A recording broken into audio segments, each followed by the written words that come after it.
প্ৰিয় বন্ধুসকল, welcome to my YouTube channel Arunodoy Assam YouTube চেনেলটোলৈ আপোনালোকক স্বাগতম জনাইছোঁ। আৰু আজি এটা নতুন ভিডিঅ' আপোনালোকলৈ আগবঢ়াব বিচাৰিছোঁ। ভিডিঅ'টো খুবেই গুৰুত্বপূৰ্ণ।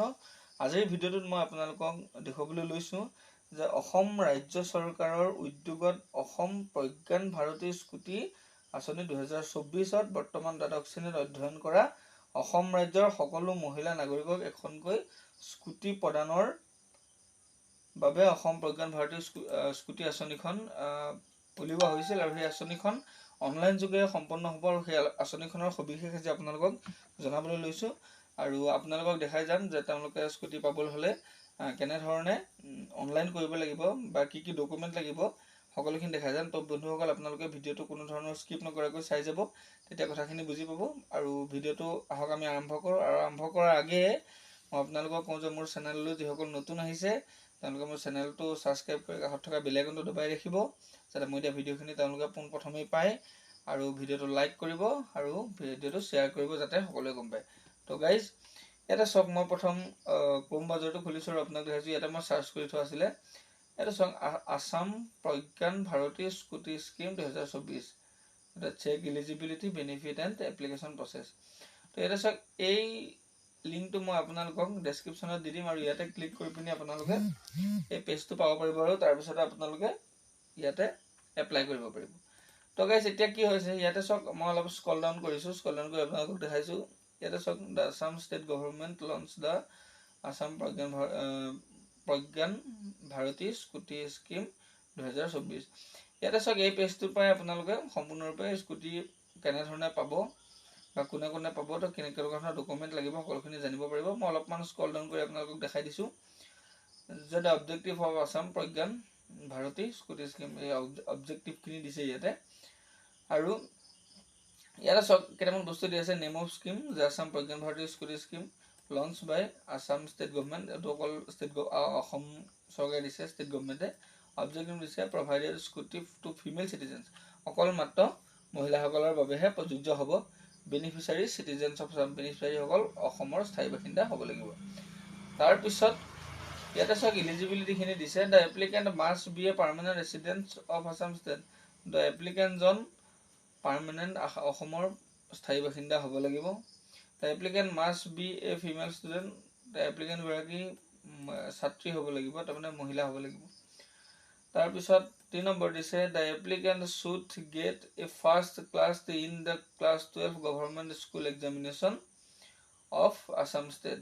তো এপ্লিকেণ্টগৰাকী ফাৰ্ষ্ট ক্লাছ হ'ব লাগিব, তাৰমানে ফাৰ্ষ্ট ডিভিজন ফাৰ্ষ্ট হ'ব লাগিব হায়াৰ ছেকেণ্ডেৰীত, তেতিয়াহে স্কুটিৰ কাৰণে এপ্লাই কৰিব পাৰিব। তাৰপিছত 4 নম্বৰটো দিয়া আছে, applicant should study in a government school in Assam. আৰু যিসকলে গভৰ্ণমেণ্ট স্কুলৰ যোগেদিহে ধৰক ষ্টাডি কৰি পঢ়ি পেলাই পাছ কৰিছে, তেওঁলোকেহে এই স্কুটিখন পাব। তাৰপিছত দিয়া আছে বেনিফিটছ অফ আছাম প্ৰজ্ঞান ভাৰতী। ইয়াৰ যিখিনি বেনিফিট আছে এই বেনিফিটখিনি মই ইয়াৰ লিংকটো দি দিম, আপোনালোকে বেনিফিটখিনি নিজে পঢ়ি চাই ল'ব। আৰু আপোনালোকক মই কি কি ডকুমেণ্ট লাগিব সেইখিনি কথা আপোনালোকক দেখাবলৈ লৈছোঁ। তাৰপিছত এই যিটো আছাম প্ৰজ্ঞান ভাৰতী স্কুটি স্কিমত কি কি ডকুমেণ্ট লাগিব তাৰমানে আপোনালোকক পুৰাবলৈ, সেই ডকুমেণ্টখিনি মই দেখাই দিছোঁ, ৰিকুৱাৰ্ড ডকুমেণ্টছ। তো চাওক, আধাৰ কাৰ্ডটো আপোনালোকৰ লাগিব। যোনে এপ্লাই কৰে এপ্লিকেণ্টৰ আধাৰ কাৰ্ড মেণ্ডেটৰী, আধাৰ কাৰ্ড লাগিবই। এপ্লিকেণ্টৰ এটা ইমেইল ID থকাটো বাঞ্ছনীয়। এপ্লিকেণ্টৰ এটা নিজা মোবাইল নাম্বাৰ লাগিব। ঘৰৰ ইলেক্ট্ৰিচিটি বিলখন লাগিব। এড্ৰেছ প্ৰুফৰ কাৰণে আধাৰ কাৰ্ডেই দিব পাৰিব, আধাৰ কাৰ্ডটো দিব পাৰিব এড্ৰেছ প্ৰুফৰ কাৰণে। এপ্লিকেণ্টগৰাকীৰ পান কাৰ্ড লাগিব আৰু পাছপোৰ্ট চাইজ ফটো লাগিব। তাৰপিছত আৰু কেইটামান আছে, ছেকশ্যন প্ৰচেছ দিছে। Section process only the permanent residents of Assam state will be able of the Assam Pragyan Bharati scheme 2024, the applicant must be female citizen. এইখিনি মই আগতে কৈছোঁৱেই, এইখিনিয়ে হ'ব লাগিব। তাৰপিছত ইয়াতে চাওক, মই প্ৰথমতে আপোনালোকক কৈছিলোঁ যে এই প্ৰচেছটো কেনেকুৱা হ'ব। Assam Pragyan Bharati scooty scheme application প্ৰচেছটো হ'ব। তো ইয়াত সম্পূৰ্ণৰূপে অনলাইন হ'ব। আপোনালোকে ওচৰৰ যিকোনো কেন্দ্ৰলৈ গৈ, কম্পিউটাৰ দোকান বা অৰুণোদয় কেন্দ্ৰলৈ গৈ আপোনালোকে এই প্ৰচেছটো কৰিব পাৰিব। ষ্টেপ 1ত দিছে, to apply for the Assam Pragyan Bharati scooty scheme online, the applicant can go the official website by clicking on the link here. তো তাৰপিছত যদি আপোনালোকে কোনো কম্পিউটাৰ দোকানলৈ নগৈ নিজৰ মোবাইলৰ দ্বাৰাও কৰিব পাৰে তেতিয়াহ'লে কৰিব পাৰিব। ইয়াতে এটা অফিচিয়েল ৱেবছাইট দিয়া আছে, মই আপোনালোকক দেখাই দিছোঁ। ইয়াতে অফিচিয়েল ৱেবছাইটটো এইডোখৰত আহিব। ইয়াতে এতিয়ালৈকে লঞ্চ কৰা নাই, তো লঞ্চ কৰিলে ইয়াতে আহি যাব ৱেবছাইটটো। সেই ৱেবছাইটৰ যোগেদি গৈ আপোনালোকে ইয়াতে এপ্লাই কৰিব পাৰিব। 2 নম্বৰ ষ্টেপটো দিছে once the applicant reach the home page, the applicant must scroll and click on the option application. তো আপোনালোকে গুগল পেজত গৈ পেলাই গুগল হোম পেজত গৈও ইয়াতে সাৰ্চ কৰি Assam Pragyan Bharati school scheme search কৰি তাতে আপোনালোকে অনলাইন কৰিব পাৰে। তো ষ্টেপ আহিলে 3, a new page will appear on your desktop screen. The applicant must enter all the details that are asked on the application form. তো চাওক এটা নতুন পেজ খোল খাব। যেতিয়া এপ্লিকেশ্যনত ক্লিক কৰিব, সেই নতুন পেজটো খোল খোৱাৰ পিছত এপ্লিকেশ্যন ফৰ্মখনত যিমান যে ডকুমেণ্ট বিচাৰে সকলোখিনি তেওঁলোকে ফিল আপ কৰিব লাগিব। 4 নম্বৰ ষ্টেপ দিছে after entering all the details the applicant must quickly review it and click on the option submit to complete their process. তো আফটাৰ এণ্টাৰিং গোটেই ডকুমেণ্টখিনি যেতিয়া এণ্ট্ৰি কৰিব, আপোনালোকে মোবাইলতো কৰিব পাৰিব।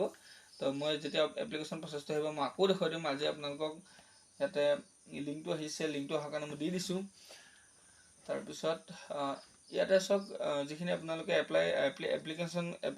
এপ্লিকেশ্যনে যিখিনি ফিল কৰিব, ফিল কৰাৰ পিছত ইয়াতে চাওক এটা ৰিভিউ বুলি অপশ্যন পাব, ৰিভিউ পাব। সেই ৰিভিউটো ভালদৰে চাই সম্পূৰ্ণ শুদ্ধ হৈছে নাই সেই ৰিভিউটো চাই তাৰপিছত কি কৰিব, আপোনালোকে ছাবমিট বটনত ক্লিক কৰিব লাগিব আৰু কমপ্লিট দিয়াৰ প্ৰচেছ। ছাবমিট বটনত ক্লিক কৰিলে সেই প্ৰচেছটো সম্পূৰ্ণ হৈ যাব। আৰু ইয়াৰ বাবে এই কথাখিনি বুজিবৰ বাবে যদি আপোনালোকক বিশেষ কিছুমান অসুবিধা হয় তেতিয়াহ'লে ইয়াতে এটা কণ্টেক্ট ডিটেইলছ দিছে, এটা ইমেইল আইডি দিছে। তো এই ইমেইল আইডিটো আপোনালোকে এই পেজটোতে পাব শেষলৈ। তো মই লিংকটো আপোনালোকক ডিছক্ৰিপশ্যনত যিহেতু দি দিম, গতিকে এই লিংকটোত ক্লিক কৰি আপোনালোকে এই মেইলটো পাব আৰু মেইলটোৰ জৰিয়তে আপোনালোকৰ নিজৰ অভিযোগখিনি আপোনালোকে কেনেধৰণে কৰি